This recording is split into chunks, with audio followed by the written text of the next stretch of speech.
And up in the top right, we have our blue Protoss player from Team Liquid, doing quite well in his group. He is Liquid's MaNa.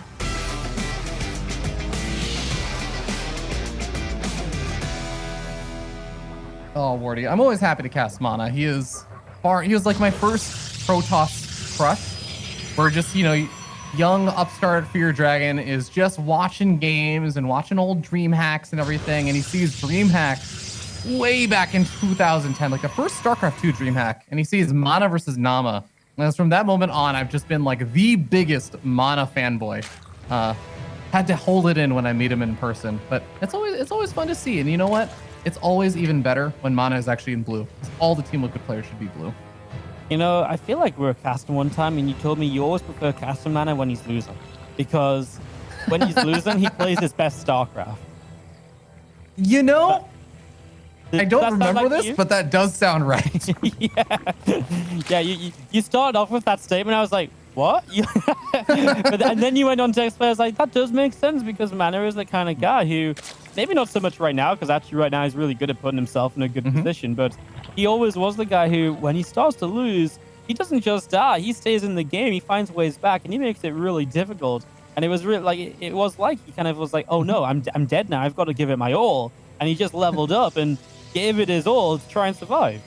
Yeah, I feel like sometimes MaNa, and there are a few other Protoss players that are like this, or I feel like one person that really comes to mind for me is Nina, actually from the North American region as well, where both Nina as well as MaNa play really, really well when they're actually playing from behind. Like they make all of these big kind of flashy movements or moves that are a bit risky if you're ahead. Like I think sometimes that's the way that I think of it is MaNa will do a lot of these massive Zealot warp-ins into his opponent's main base in PvZ and do all this kind of flashy 1, 2, 3 punch kind of maneuvers. But when he's ahead, sometimes those moves actually give his opponent an opportunity to defend really well, and then they're actually getting ahead or they're evening things up. But when he's behind, oh my God, they bring back games and it's spectacular to watch. So I feel like that's kind of the reasoning for it in my mind. Yeah, no, for sure. It's very true. You just said exactly kind of the point. It is really fun to see what they can do. But it kind of feels like, I guess the cool thing is, this is going to be a link flip, by the way. We'll talk about this in just a sec. I was just going to say, the really cool thing is, it feels like maybe MaNa started to do that without losing first now. So yeah, even like a 1-up. But we'll have to continue this discussion because SortOf doesn't want us to talk about that. He wants to talk us about all of these Zerglings that are going to come running at the front. Twilight Council build means no oracles to help out. Fascinating Glaives will not be done for a long time. The Adept doesn't shade back through the wall. Oh, he's got a recall. Go down. Oh, just gets the Stalker back through.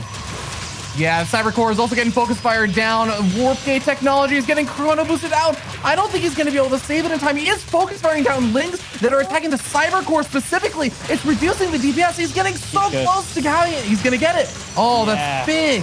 Warp Gate is massive because it means he gets an instant warp in from this Warp Gate over here, and that could even be just another Adept, and that is huge, of course. Use the Robo now for an Immortal, but the wall goes down, and that's the issue here on Everdream, that this wall cannot be re-walled because of the unbuildable plates on the ground. The shield batteries are doing their job, but they are starting to run out of energy as well. The probes pull in. Will the Immortal showing up be enough to help out? Battery overcharge to help out as well. Can the Adept and the probes stay alive with the Immortal showing up too? He needs to re-wall. He will, but SortOf goes straight back to it.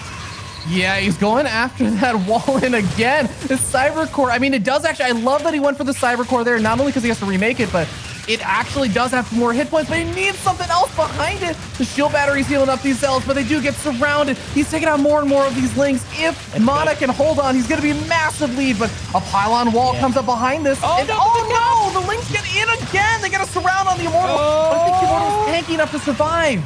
This is meant to be a hold, and it kind of is a hold. He's about to have Glaives, and Glaives is massive if he had a Cybercore, but he does not. He's warping in. Second Immortal showing up. I mean, the rate at which Lings will die is huge. But you know what? Fear Dragon, he's getting closer and closer to another battery overcharge, but one of his Immortals surrounded again. The probes are pulling to help out once more. Oh my God, that Immortal surviving just a little bit longer. Now we can actually pull back to a slightly further back position between the Gas Geyser, but that also means the Lings can run around behind the mineral line potentially here. MaNa just spending so many resources on trying to re-wall, and it's so vital. It's so important that he does it. He's keeping this alive.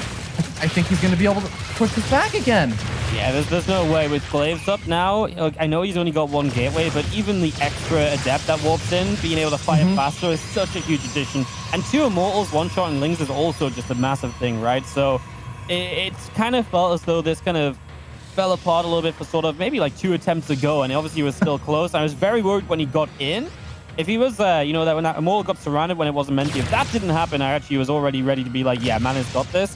That made it a little bit scary, but now MaNa's even got battery overcharge in case this gets dicey again, and SortOf is not looking for much of a transition. He made so many more Lings before deciding to make a couple of drones now. I'm not even quite sure why he made that many more Lings if he was ready to just transition. I was wondering like if he's gonna throw down a Baneling nest or something and start mining gas, but yeah, nothing along the lines. It's going to be a Dark Strand follow-up over here from MaNa, which I actually really like because both, one, you punish your opponent for not having a lair if they just stay really, really low tech and don't get Spore Crawlers or something. But 2, Archon's still going to be extremely useful versus all of these Lings that were made.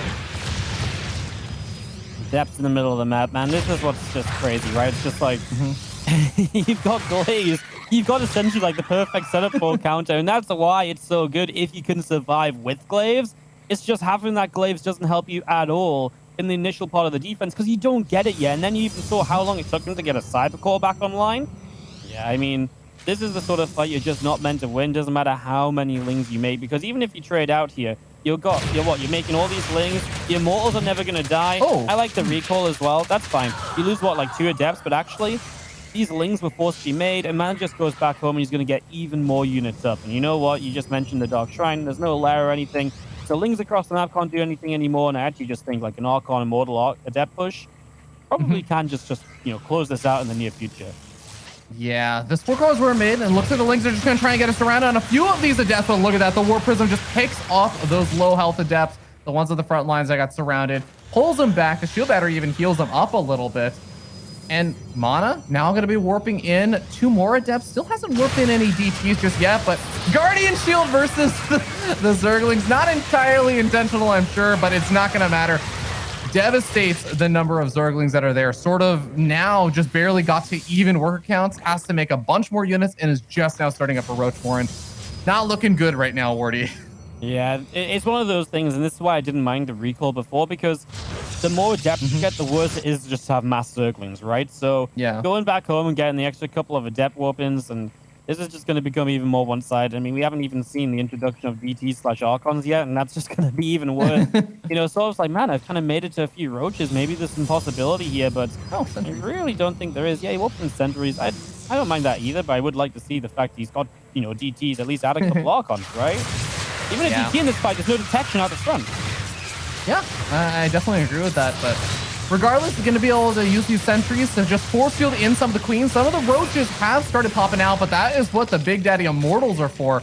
More Adepts going to get warped in. Remember, he can always, if he finds that he can just take the fight, he can just shade forward on top of the army. But for now, he's going to shade over the main base, force SortOf to send units over there, and then just head over to the third base, get into a nice choke point, and he is feeling so confident and comfortable taking game number 1.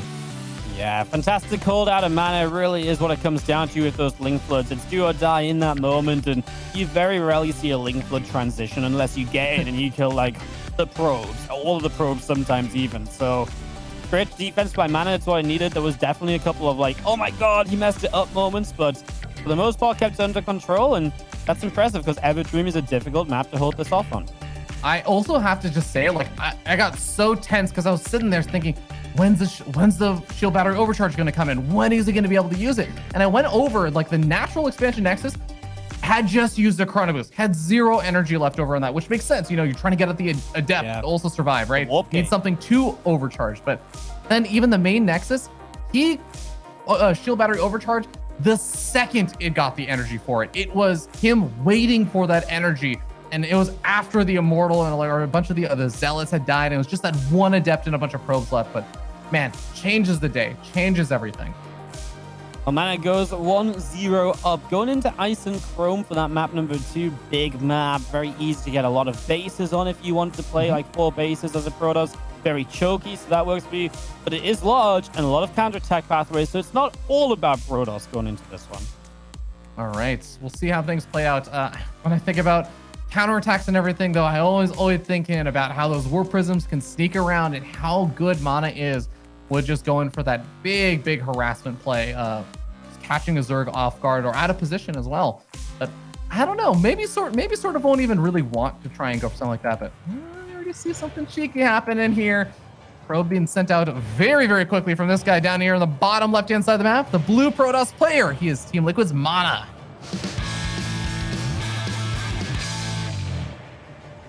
Top right-hand side, our red Zerg from Cosmos Esports. It is SortOf.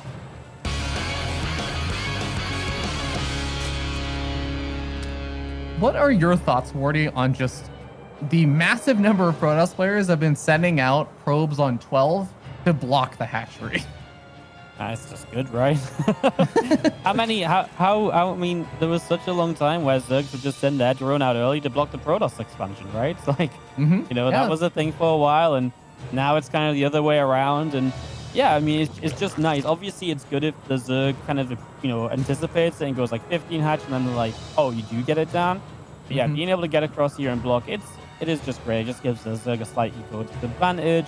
It means, very kind of clean-cut adept builds are that much more difficult to deal with.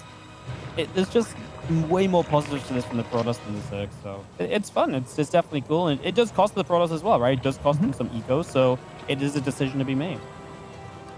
Yeah, well, for so far, SortOf is forced to take that third base, like you were kind of talking about, sort of just, I think, just ready to make that decision since it's been happening so much lately.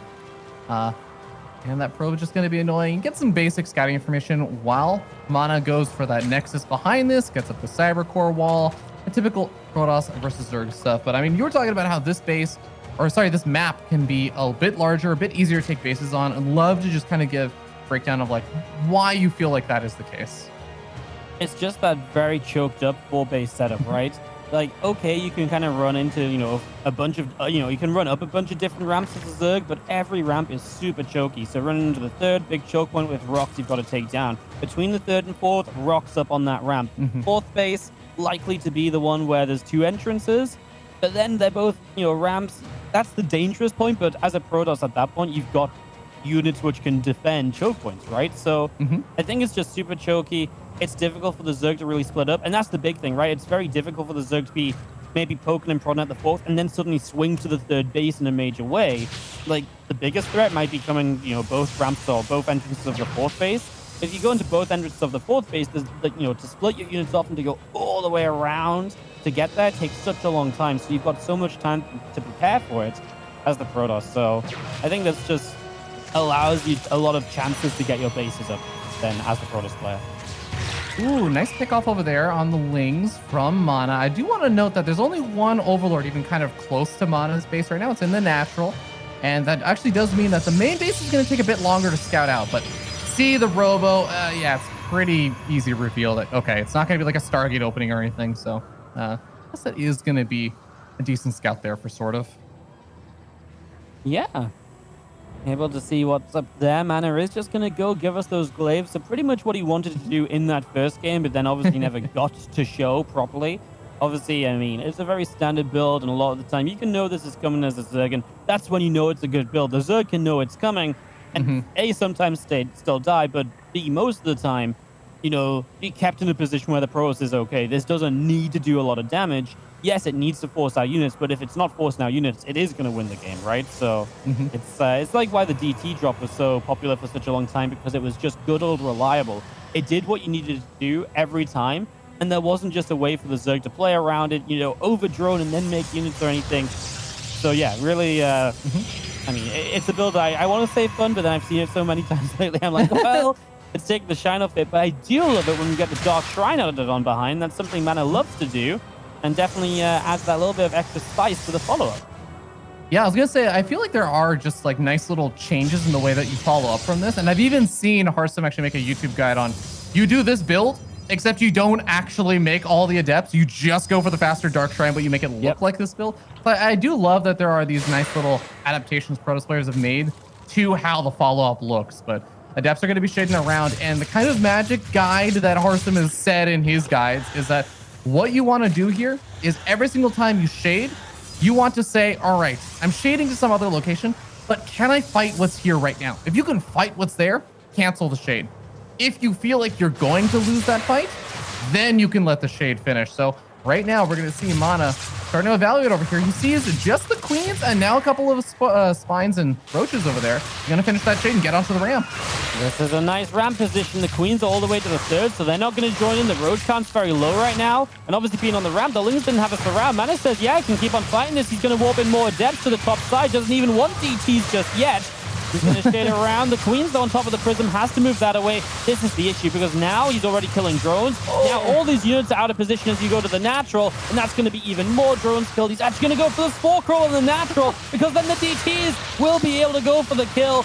I mean, SortOf realizes what's going on, starts a new Spore immediately, but that is massive as 2 DTs have just been warped in, and now the Adepts are in the third. He's actually going to go for the Spore in the main. Transfusions go down. I think he still gets it. Yeah, he definitely still gets that. 1 DT gets very, very low, but a third DT gets warped in. No lair over here. The Adepts are still getting damage done over the third by just denying mining time right now. Even a few Lings kind of going into their death, but MaNa has done so much damage. You might even be able to get a queen over here that's actually trying to kill the Warp Prism, and there it goes. Spore Crawler is going to burrow, but it's in such a weird spot. You can actually still kill the hatchery without that Spore being in full range, I think. The DT's on the top side. Yeah. This Spore Crawler has to relocate. He is just going to save the hatchery. But this is so much damage taken. You're down 12 drones coming out of this. MaNa's already starting a third base. He's got an Immortal on the way. What do you do as SortOf? I mean, it's a really tough position. And, well, there's still the fact that actually no spawn this third base. Here. Oh, no.